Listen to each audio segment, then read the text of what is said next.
अरे लमहराया जूरी पसरी हाय बबुआ हो।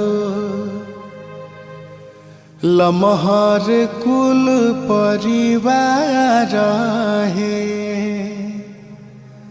लमहर बाटे तहरा पापा जी के नैया हो। लमहर कुल खानदान है।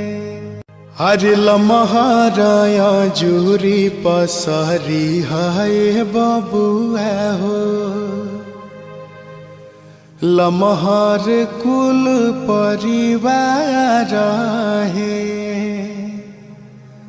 लमहर बाटे तहरा पापा जी के नैया हो। लमहर कुल खानदान